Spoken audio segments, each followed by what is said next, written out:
আওয়ামী লীগের তৃণমূল নেতাকর্মী তো দূরের কথা, শেখ হাসিনার অনেক কাছের লোকও হয়তো টের পাননি ৪৫ মিনিটের বেঁধে দেয়া সময়ের মধ্যে ক্ষমতা ছেড়ে পালাতে হবে। শেখ হাসিনা যখন হেলিকপ্টারে করে পালাচ্ছেন, তখনও মানুষ মারতে মরিয়া আওয়ামী লীগ ছাত্রলীগের নেতাকর্মীরা। সেই আওয়ামী লীগ আবারও বাংলাদেশের রাজনীতিতে ফিরতে চায়, ডাক দিয়েছে হরতাল অবরোধেরও।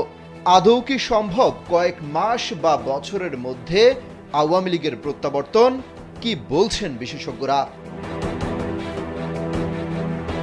সংবিধান সংস্কার কমিশনের প্রধান এবং রাজনৈতিক বিশ্লেষক আলী রিয়াজ আওয়ামী লীগের পুনরুত্থানের জন্য 4টি শর্ত উল্লেখ করেছেন।